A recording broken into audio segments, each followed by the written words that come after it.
তাহলে বলেন এই সরকার থেকে আমরা যারা ওলামায়ে কেরাম আছি, আমরা যারা তরুণ আলেম আছি, আমরা যারা আমাদের আকাবিররা যারা শাপলা চত্বরে জীবন দিয়েছেন, আমাদের ওলামায়ে কেরাম, আমাদের ভাইরা যারা 24শে আন্দোলনে যারা জীবন দিয়েছেন দেশের জন্য, তাহলে তাদের রক্তের আপনারা কি দাম দিলেন বলেন? আর আপনারা যদি এই ওলামায়ে কেরামদেরকে, এই যারা শাপলায় যারা জীবন দিয়েছে, 24শে যারা ওলামায়ে কেরাম মাদ্রাসা শিক্ষার্থীরা যারা জীবন দিয়েছে, এদেরকে যদি আপনারা মূল্যায়ন না করেন, এদেরকে যদি আপনারা যদি পিছিয়ে ফেলে আপনার ক্ষমতা আগাতে চান, মনে রাখবেন শেখ হাসিনা যেভাবে পলায়ন করার সময় তার রান্না করা ভাতগুলো সে খেয়ে যেতে পারে নাই, আপনারাও খেয়ে যেতে পারবেন না ইনশাআল্লাহ। আসসালামু আলাইকুম ওয়া রাহমাতুল্লাহি ওয়া বারাকাতুহু। نحمده ونصلي على رسوله الكريم أما بعد قال الله تبارك وتعالى في كلامه المجيد ألا لعنة الله على الظالمين صدق الله العظيم। আসলে নামাজের সময় হয়ে গিয়েছে, আজানও হয়ে গিয়েছে, লম্বা কোনো কথা কিংবা আলোচনা করার সেই সুযোগ নেই। আমি মাত্র দুই একটি কথা বলে আমার বক্তব্য শেষ করবো ইনশাআল্লাহ তাআলা। আসলে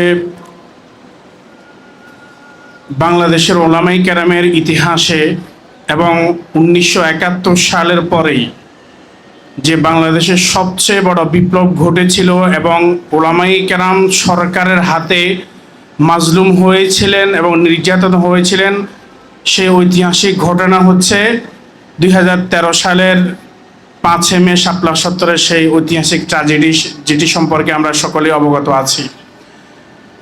আসলে 2013 সালের 5 মের যদি আমি অল্প একটু স্মৃতিচারণ আপনাদের সামনে করি, যেহেতু আমি জেনারেল থেকে স্কুল থেকে মাদ্রাসায় পড়াশোনা শুরু করেছি, সে বিদায় যখন আমি স্কুলে ক্লাস 5 শেষ করে আমি যখন নুরানিতে ভর্তি হয়েছিলাম, আমার বাসা যেহেতু ফেনীতে, ফেনী লালফল সুলতানিয়া মাদ্রাসা প্রসিদ্ধ একটি মাদ্রাসা, সেখানে আমি নুরানি 3য় শ্রেণীতে তখন পড়াশোনা করি, যখন 2013 সালের 5 মে শাপলা চত্বরে সেই ঐতিহাসিক ঘটনা। আমার নুরানির ওস্তাদ ছিলেন হযরত মাওলানা সাখওয়াত সাহেব দামাত বারাকাতুহুল আলিয়া, এখনও যিনি লালফুল মাদ্রাসার নুরানি বিভাগের শিক্ষক হিসেবে আছেন, যিনাকে লাকসাম হুজুর নামে ওই মাদ্রাসা সবাই চিনে। তো তখন বয়স আমার ঠিক অতটা হয় নাই, অল্প বয়স হয়েছে, মানে মোটামুটি বুঝি ডান বাম উপর নিচ বুঝার ওই আমার সক্ষমতা হয়েছে। তো আমি তখন দেখেছি আমাদের লালফুল মাদ্রাসা থেকে, যেহেতু ঢাকা থেকে ফেনী অনেক দূরত্বের একটি পথ, তো আমি দেখেছি তখন আমাদের ফেনী অঞ্চলের ওলামায়ে কেরাম সাধারণত জুব্বা গায়ে দিয়ে থাকেন। তো গুটি কয়েকজন শুধুমাত্র তারা কাটা পাঞ্জাবি গায়ে দিয়ে থাকেন। তখন আমাদের মাদ্রাসার মোহতামিম সাহেব ঘোষণা করেছিলেন যে ছাত্র এবং শিক্ষক যাদের কাটা পাঞ্জাবি আছে আপনারা সবগুলো নিয়ে আসেন, এবং যারা ঢাকার এই শাপলা চত্বরে এই অংশগ্রহণ করবে কিংবা যারা আসবে সবাই যাতে করে কাটা পাঞ্জাবি এবং পায়জামা পরে তারা অংশগ্রহণ করে। তখন আমাদের ফেনী অঞ্চল থেকে লম্বা বিশাল বহর নিয়ে ওলামায়ে কেরাম সেই শাপলা চত্বরে তারা এসেছিলেন এবং এই আন্দোলনে তারা অংশগ্রহণ করেছিলেন। যখন আন্দোলন শেষ হয়ে গিয়েছে, তখন আমার উস্তাদ লাকসাম হুজুর মাওলানা সাখওয়াত সাহেব দামাত বারাকাতুহুল আলিয়া, আমরা রাত প্রায় 10টা কিংবা 11টা এরকম সময় হয়ে গিয়েছিল। তো হঠাৎ হুজুর, যখন আমরা সবাই ঘুমিয়ে পড়েছিলাম, হযরত দরজা টোক দিলেন। আমরা একটু ভয় পেয়ে গিয়েছিলাম, যেহেতু ছোট যা পরিসরে আমরা থাকতাম নুরানিতে, কি রাত 11টার সময় হয়ে গিয়েছে, কে দরজায় টোক দেয়? তখন আমরা ভয়ে আতঙ্কিত হয়ে দরজা খুলে দেখলাম যে আমাদের লাকসাম হুজুর তিনি আসলেন। তার গা এই যে হাতের এইখান দিয়ে ছিঁড়া, এই পুরোটা এইভাবে ছিঁড়া, এরপরে জামা জর্জরিত অবস্থা এবং রক্তমাখা জামা। আমরা একটু ভয় পেয়ে গিয়েছিলাম, যেটা আমরা ছোট ছিলাম, আমরা ভয় পেয়ে গিয়েছিলাম। এরপরে মানে এমন একটা সময়ের আমরা সম্মুখীন হয়েছিলাম, আমাদের পিত্ত সমতুল্য উস্তাদ দেখলাম যে ছোট বাচ্চারা যেরকম কাঁদে তিনি এরকম কান্না করছেন। আমরা বললাম, উস্তাদ আপনি এমন কান্না কেন করছেন?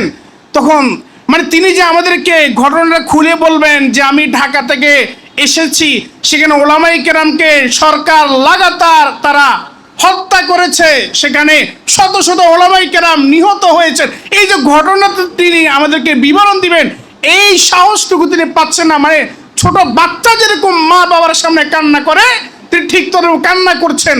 আমরা ভয় পেয়ে গিয়েছিলাম যে কি হয়ে গেল। এরপরে যখন উস্তাদজির কান্না থামলো, এরপরে তিনি আমাদেরকে পুরো ঘটনা বিবরণ দিলেন যে আমার সামনে আমার ভাইরা মরে পড়ে আছে, যেন রাস্তার পাশে যেরকম কুকুর পড়লে মরে থাকে, লাশ পড়ে থাকে, কেউ দেখেও না, ছুঁয়েও দেখে না, এরকম কুকুরের মতো আমার ভাইরা, আমার দাড়িওয়ালা টুপিওয়ালা জুব্বাওয়ালা ভাইরা তারা পড়ে আছে।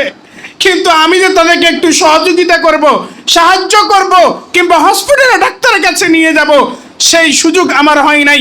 আমি একটি বাড়িতে গিয়েছি, হুজুর আমাদেরকে বিবরণ এইভাবে দিচ্ছেন যে আমি একটি বাড়িতে গিয়েছি, সেখানে আমরা বাড়ির যে গেট আছে, গেটের উপর আমরা লাফ দিয়ে ওই বাড়িতে গেলাম। ওই বাড়িতে 2 থেকে 3 জন মহিলা, একজন পুরুষ ছিলেন।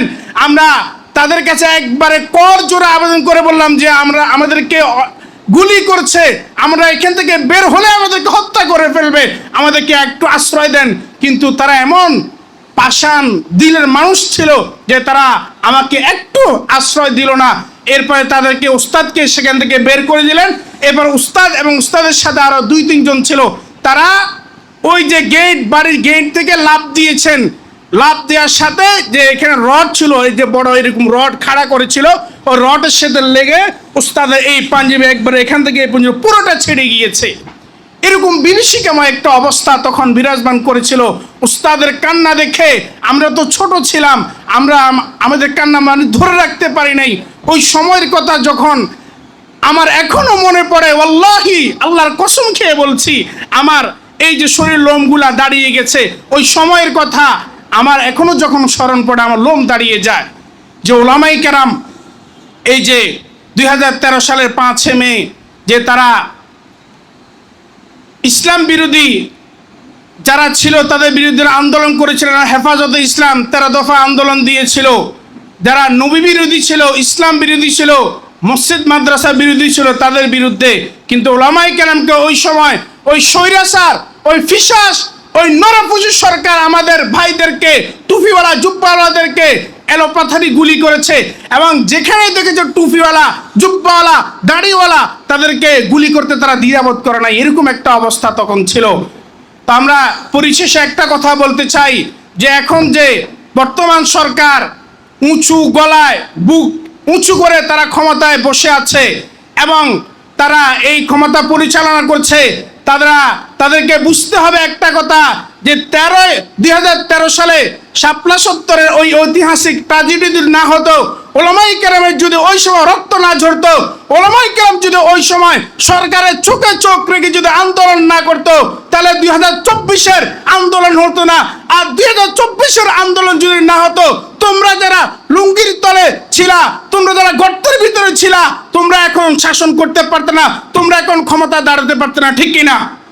সরকারের কাছে শুধু এই কথাই দাবি করতে চাই, আপনারা যদি এই ওলামায়ে কেরামদেরকে, এই যারা শাপলায় যারা জীবন দিয়েছে, 24-এ যারা যুবক ভাইরা, ওলামায়ে কেরাম, মাদ্রাসা শিক্ষার্থীরা যারা জীবন দিয়েছে, এদেরকে যদি আপনারা মূল্যায়ন না করেন, এদেরকে যদি আপনারা যদি পিছে ফেলে আপনার ক্ষমতা আগাতে চান, মনে রাখবেন শেখ হাসিনা যেভাবে পলায়ন করার সময় তার রান্না করা ভাতগুলো সে খেয়ে যেতে পারে নাই, আপনারাও খেয়ে যেতে পারবেন না ইনশাআল্লাহ। নাসরুম মিনাল্লাহি ওয়া ফাতহুন করিব। আসসালামু আলাইকুম ওয়া রাহমাতুল্লাহ।